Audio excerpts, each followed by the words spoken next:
أعوذ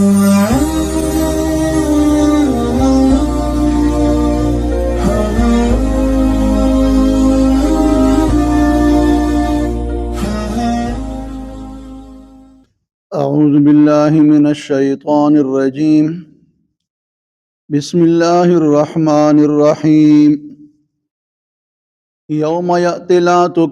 لا تكلم نفس إلا بإذنه فمنهم شقي وسعيد فأما الذين شقوا ففي النار لهم فيها زفير وشهيق خالدين فيها ما دامت السماوات والأرض إلا ما شاء ربك إن ربك فعال لما يريد سبحانك لا علم لنا إلا ما علمتنا إنك أنت العليم الحكيم. د دین روان دي آیاتونو مبارک کې الله تعالی جل شانه عم نواله ارشاد فرمایل چې پر ورځ د قیامت با ټول خلق الله ته پیش کیږي او دغه ورځ د حاضرېدو ده الله دغه ورځ د پاره یو خاص مقرره وخت مقرر کړی دی چې کله هغه مقرر وخت راشي د قیامت نو قیامت به واقع کیږي. اوس الله تعالی په دې آیاتونو کې د قیامت دروازې احوال بیانوي. الله فرمایي یوم یأتی لا تکلم نفس الا باذنه. هر کله چې دغه ورځ راشي یعنی د قیامت ورځ هر کله راشي نو اس یو نفس با یا اس یو کس با خبرې نشي کولی مگر د الله په اجازت سره. کویا دلته د خبرو نه کولو ذکر راغی چې د ورځ د قیامت ډیره هیبتناک ورځ ده، ډیره سخت ورځ ده. په هر چا باندې با یو خوف او دهش طاری وي او د ډیر د یری نه به د انسان بدن رپیږي او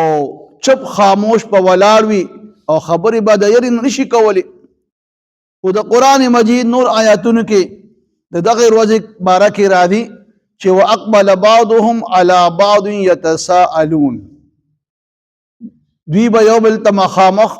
متوجی وي او د یو بل نه به تپوسونه کوي، سوالونه به کوي.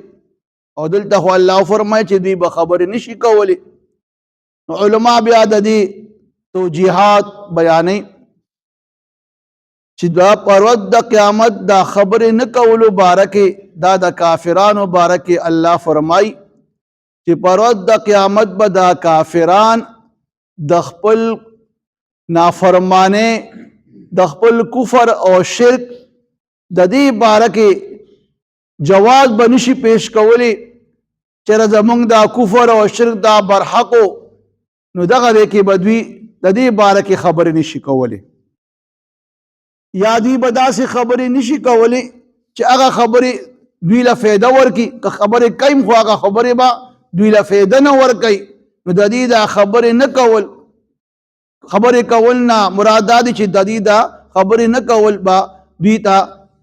باندې په پابندي وي او یا به دوی دا خبرې کوي خو دوی ته به فایده نشي رسولی. او دویم بل علما دا فرمایي چې د قیامت ډېره لویه اوږده ورځ ده، په دې کې ډېر مراحل دي.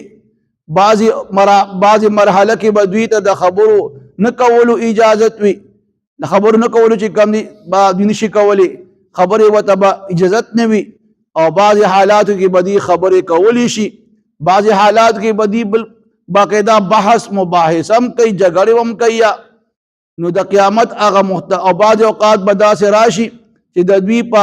ژبه باندې به مهر اوالی شي او د دې د اندامونه به ګواهي کوي. والله دا داسې ورځ ده چې په دې ورځ باندې به هیڅ یو کس د الله د اجازت نه بغیر خبرې نشي کولی. اوس ورپسې بیا فرمایي فمنهم شقی و سعید. په دغه ورځ پس بعضې په تاسو کې به شقی وي او بعضې به سعید وي. شقی نه مراد بدبخته، سعید نه مراد نیکبخته. سعادت معنی علما دا بیانی چې د الله په توفیق سره چاته چې د نیک کار دا الله په مدد سره چاته ځنی کار توفیق ملو شو بدا سعادت مندی دا او د دې الټه چې کم دی هغه بدبختی دا. په دې آیت کې الله تعالی د انسان د دوه ډلو ذکر وکړو. دنیا کې همغه انسانان په مختلف ډلو کې تقسیم کړي دي. څوک دا پنجابي دي، څوک دا پټان دي، څوک دا سندھی دي، دا بلوچي دي، دا د رنگ نه تور دي، دا د رنگ نه سپین دي، دا عربي دي، دا عجمي دي.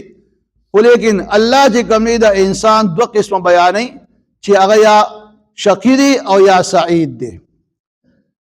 او د دې شقی او سعید بارکه احادیث کې مرাজি د الله پیغمبر یو حدیث مبارک کې فرمای چې دا انسان تخلیقی ماده دا سلویخ ردی جمعوی چې هغه نطفه ده، بیا هغه سلویخ هغه نطفه سلویخ وځي پس دا غینا منجمد وینه جوړ شي، بیا دا غینا سلویخ وځي پس چې کم دی دا دغه منجمد وینه دینه چې کم دی د غوخي ټوکړه جوړ شي، او بیا الله فرشتي ته حکم وکړي چې لاړ شه د کې روح واچوه، او بیا د د پاره د سلور خبرو حکم ورکړي شي د پاره سلور سيزونه ولیکي. رومبني پکې د رزق بارکه، دویم د مدت حیات د جن عمر بارکه، دریم دی بکم دی بس عمل کوي، سلورم لمبر دا چې دی به شقی وي او کنه دی به سعید وي. او بیا د الله پیغمبر فرمایي چې ما هغه ذات باندې قسم وي چې کوم ذات د عبادت مستحق دی. تاسو چې کوم دی نیک اعمال کوي، یو سړی به چې کوم دی د جنتی اعمال کوي تر دې چې د دې انسان با د جنت او د درمیان یو لاس فاصله پاتې شي او د باندې به تقدیر غالب شي، لیکل شي غالب بشي، او دی به چې کوم دی بیا د جهنميانو عمل شروع کی او خاتمه په جهنميانو باندې وشي او دوزخ ته به داخل شي. او بعضې به وي چې هغه به د دوزخیانو عمل کوي تر دې چې د هغه او دوزخ درمیان یو لاس فاصله پاتې شي او هغه تقدیر به غالب راشي لیکل شوی، او دی به د جنتیانو عمل شروع کی او جنت ته به داخل شي. او بیا او فرمایل چې په تاسو کې یو فرقه یو ډله شقی ده او بل سعید ده. بل یو حدیث مبارک د عبد الله بن عمر بن عاص بیان کوي چې د الله پیغمبر یو پیرا تشریف فرما شو، لاس کې وسره دوه کتابونه، او به او فرمایل چې آیت تاسو ته پته شته چې په دې کتاب کې څه لیکل شوي دي؟ صحابه کرام عرض کو چې نه د الله پیغمبر تم تو وایا. نو د الله پیغمبر وتا یو کتاب په خلاص کې او بل په غس لاس کې، د خلاص کتاب بارکی وته فرمایل چې دا د الله د طرف نه کتاب دی، په دې کې الله تعالی د جنتیانو نمونه، د هغې د پلارانو د نیکانو نمونه، او بیا د هغې د قبیلې نمونه، اخر کې بیا د دغه کتاب کې د ټول جنتیانو تعداد جمع کړی دی، او بیا د هغې نه پس په دې کې به نه کمی کېږي او نه به زیاتې کېږي. د ګس لاس کتاب بارکی وفرمایل چې په دې کې الله تعالی د دوزخیانو نوم، د هغې د پلار او د نیکو نوم، د هغې د قبیلې نوم اخر کې جمع کړی ده، او یې فرمایل چې دې کې به نه کمی کېږي او نه به زیاتې کېږي. گویا الله چې کوم دی فارغ شوی دی، یو ډله جنتی ده بله ډله دوزخي ده. یو صحابي عرض وکړو چې د الله پیغمبر چې کله مخکې نه الله دا لیکل کړي دي چې دا دوزخیان دي او دا جنتیان دي، بیا د عمل څه ضرورت دی؟ وی فرمایي چې تاسو د نیکۍ عمل کوئ او نیکۍ ته نږدې کېږئ، ځکه چې د جنتی دپاره به الله تعالی د خاتمه د جنتی په اعمالو باندې کوي، او د دوزخي دپاره الله چې کوم د هغه خاتمه به د دوزخي په عمل باندې کوي. بیا دلته یو اعتراض دا راځي چې هر کله هر څه لیکلي شوي دي، نو بیا د دې انسان ته په بدو اعمالو باندې دا سزا ولې ملاویږي؟ نو علما د هغې دا جواب کوي چې الله تعالی ته په ازل کې علم دی چې دا سړی به په خپل اختیار سره د جنتی عمل کوي او یا به د دوزخي عمل کوي. نو الله د ده دپاره چې کوم د اختیار مطابق چې د په کم اختیار سره چې کم دی په خپل اختیار د جنتی عمل کوي نو الله ولا غلی کړي دي، او چې کم کس چې کم دی په خپل اختیار سره د دوزخي عمل کوي نو الله ولا دوزخي لیکلي دي. او بیا یو حدیث مبارک کې د الله پیغمبر فرمای چې دا الله دا علم دا تقدیر دی، او تقدیر چې کم دی دا دو قسمه دی. یو تقدیر مبرم دی چې پدې کې اړو هیڅ قسمه تبدل او تغیر اړو راځي نه، او دویم تقدیر معلق دی چې داغي باره کې فرمایي یو حدیث کې راځي چې دا دعا دا تقدیر بدلی او عمر کې زیاتوالی دا د نیکۍ په وجه راځي. نو دا الله پیغمبر دغه دی کې بیا فرمایي یو حدیث مبارک کې چې دا تقدیر معلق مرتبه دا چې الله تعالی د دې تقدیر معلق باره کې چې په دعا سره یا په نیک عمل سره دا بدلیږي، نو الله چې هر کله د یو انسان د پاره تقدیر معلق کې 40 کال عمر لیکلی وي او دی بیا نیک عمل وکي نو هغه نیک عمل په جبان دي د دې انسان دغه 40 کال میټو شي او 70 کال ولیکلی شي. خو ادام چې کم دی د دې انسان د نیک عمل الله مخکې نه لیکلی وي، لہذا ادم تقدیر مبرم کې راضي بیا وي. او د تقدیر باره کې ابی بن کعب رضی الله عنه فرمای کہ اللہ تعالیٰ دا اسمان او د ځمکې ټول خلقو له عذاب ورکي نو عذاب ورکولی شي او دا به د هغه ظلم نه وي، او الله که څوک جنت ته داخلي نو هغه په خپل رحم و کرم داخلي، او د الله رحم چې کم دی د انسان د اعمال نه بهتره دی. او بیا دا فرمایل کہ یو سړی د احد غر برابر سونا د الله په لار کې خرج کوي نو دا به تر هغې پورې قبلیږي نه چې د دې انسان په تقدیر باندې ایمان نه وي او دا یقین او عقیده نه وي چې کوم مصیبت الله دله را رسولی دی دا مصیبت دنه څوک لرې کول نشي، او کوم مصیبت چې دته راغلی نه دی دغه مصیبت دله څوک ورکولی نشي، او څوک چې د دې عقیدې خلاف مړ شو به دی به دوزخي وي. او بیا دا دی کې یو حدیث کې د تقدیر باره کې راځي چې تاسو په تقدیر کې بحث مه کوئ. یو پیرا صحابه کرامو د تقدیر باره کې بحث کولو د الله پیغمبر چې کم دی پې راووته او ډېر غضبناک او غصه مخ مبارک باندې غصې اثار او وی فرما چې تاسو آیا په داسې څیز کې بحث کوئ چې د هغې په وجه باندې سابقه قومونه هلاک او تباه شوي دي، لہذا په دې کې بحث بالکل مه کوئ. بچې څه چې د الله د طرف نه خبره راغلی ده بس په هغې باندې ایمان او یقین لرئ او تقدیر باندې ایمان لرئ. اوس دلته فرمایي فاما الذین شقوا ففي النار لهم فيها زفیر وشهیق، پس هر هغه کسان چې هغه بدبخت دي هغه به په دوزخ کې وي او دوی د پاره به په دغه دوزخ کې زفیر او شهیق وي. د زفیر او شهیق علما مفسرین حضرات ډېرې معنی بیانوي. علامه اصفهانی راغب رحمه الله د دې زفیر معنا دا بیانوي چې یو اوږده سا او جوره سا چې انسان واخلي او سینې وپړسیږي دې ته وی زفیر ویلی شي، او چې کله بیا دغه اوږده او جوره سا دا بهر روباسي دې ته شهیق ویلی شي. او ابن عباس رضی الله عنه فرمای چې زفیر نه مراد شدید سخت آواز دی او شهیق نه مراد پس او کمزور آواز دی.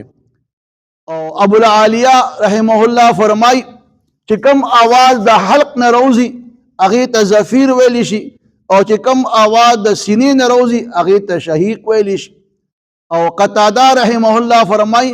چې د جهنمی ابتدائی آواز او د خر ابتدائی آواز هغه زفیر دی،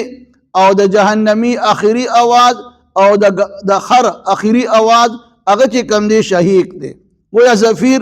سخت آواز ته ویلی شي او شهیق چې کم دی هغه نرم آواز ته ویلی شي. گویا په دا جهنم کې به دا جهنمیان چې کم دی با په سخت او نرم آواز کې چغې سوری وخي او دا فریاد او زاری به څوک نه اوري. بیا وی خالدین فیها ما دامت السماوات والارض، دا جهنمیان بدبخت خلق با پدی جهنم کې همیشه د پاره وي تر هغې چې تر څو چې اسمان او ځمکه موجود وي. او دلته ما دامت السماوات والارض، قیامت سره خو به اسمان او ځمکه ختمیږي. نو دلته بعضې خلق بیا د دې آیت نه دا استدلال کوي چې را د دې جهنمیانو د دې کافرانو دا سزا په جهنم کې دا مستقل نه ده، دا عارضي ده. ځکه چې الله ما دامت السماوات والارض، تر څو چې اسمان او ځمکه قائم وي نو دی به جهنم کې همیشه د پاره وي. ګویا چې اسمان او ځمکه ختم شي نو دی به جهنم نه روزي. نو علما بیا د دې توجیهات کوي، ځکه چې په قرآن مجید په نورو آیاتونو کې ښکاره دا خبر راغلی ده چې را دا دوزخیان به کافران به همیشه د پاره په جهنم کې وي. یو آیت کوي ان الله لا یغفر ان یشرک به، الله چې کوم دی مشرک سړی اړو بخینا، بل دغه خالدین فیها لا یخفف عنهم العذاب ولا هم ينظرون. په دې کافران چې دا به همیشه د پاره په جهنم کې وي او په عذاب کې به کمیم ناراضي او نه به دوی ته مهلت ورکول شي. او دلته دا خبره ته سوچ اسمان او ځمکه قائم وي نو دوی په جهنم کې وي. ګویا چې اسمان ځمکه ختم شي جهنم نه بروزي. نو علما د دې بیا توجیهات کوي چې خالدین فیها ما دامت السماوات والارض، دین مراد فرمای چې دا هغه دوزخیان دي چې دا موحدین دي چې گناه کبیره ته شوی ده او مسلمانان دي. د ګناه د وجنه چې کم دي دوی به جهنم ته چې کم دي داخل شي او بیا به چې کم دي دا ګناه نه پاک او صاف شي او بیا به جهنم نه روزي. څنګه چې حدیث مبارک را دي چې کله الله تعالی دا جنتیان جنت ته داخل کی او دوزخیان دوزخ ته داخل شي، بیا اخر کې الله فرمایي چې تاسو د دوزخ کې هغه کسان وګورئ چې دا غي پړ کې چې کم دي د رای دانی ایمان وي نو هغه ته بهر رو باسه. دی به بالکل چې کم دي بالکل دریو زری شی بوي کویل شی بوي. دوی چې کله بهر روزي نو دی به د حیات دریاب کې واچول شي. دوی دا بدن به داسې ټوکېږي څنګه چې یو دانه په زرخیز ځمکه کې چې کم دي هغې له اوبو ورکړي او هغې نه بیا بوټي روزي، دغه شان به د دوی دا بدن باندې غوښې راوټوکېږي او دوی به بیا روغ شي او بیا به جنت ته داخل شي. نو دا دې نه وي هغه کسان مراد دي چې هغه د موحدین دي، ګناهګار دي. او یا چې کم دي د دې ما دامت السماوات والارض بارکه علما دا فرمای چې دا دینه د دنیا او دا دنیا اسمان او ځمکه مراد نه دی، بلکې دینه مراد چې کم دی دا اخرت چې کم دی اسمان او ځمکه مراد دی. ځکه چې جنت کې چې کله جنتیان جنت ته داخل شي نو هغې به خامخا په یو ځای باندې به ناسته کوي، د هغې د پاسه به صاحبان وي او هغه به پې سورې کوي. نو صاحبان او سور والا سیده چې کم دی سما ویلی شي. نو د دې نه مراد دا دی چې جنت کې خو به دا صاحبان او دا ځمکه خو بیا همیشه د پاره وي، دا بیا هغه ځمکه نه وي، نه به هغه اسمان وي چې کم د دنیا اسمان او ځمکه دی، بلکې دا به د آخرت چې کم دی د جنت اسمان او ځمکه وي. او یا ته دا مراد هم دی چې را د دنیا که اسمان ځمکه ته مراد واغستلی شي نو دا د عربیانو د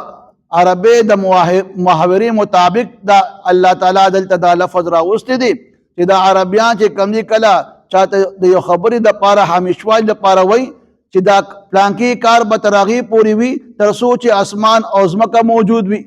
نو مراد نه همیشوالي یا دی هغوی. نو دغه شان دلته هم چې کم دی مراد د دی نه همیشوالي دی چې دا دوزخیان کافران به همیشه د پاره دوی به چې کم دی په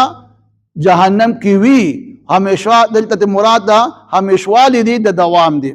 دا الا ما شاء ربک که بیا دغه خبره ده چې دینه مراد چې کم دی موحدین دی چې کم ګناهګار موحدین دی هغې به دوزخ کې څه ټیم د پاره وي او بیا به د جهنم نه روزي. او یا الا ما شاء ربک نه علما فرمای دینه مراد دا دی چې د دې ضمیر راجع دی دغه زفیر او شهیق ته چې دا کافران چې کم په جهنم کې دا چغې سوري وخي نو تر څو چې الله تعالی وغواړي خوښوي دوی به چغې سوري وایي او بیا به دا چغې سوري ختمې شي یا تر څه ټیم پورې.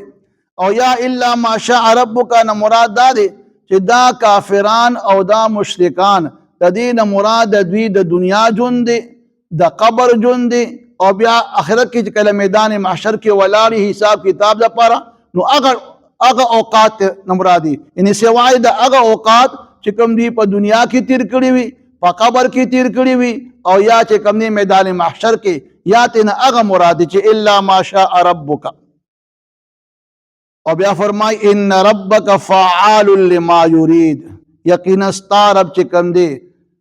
کولی شي هر هغه کار چې کوم د کم کار اراده وکړي وی الله تعالی چې کوم دی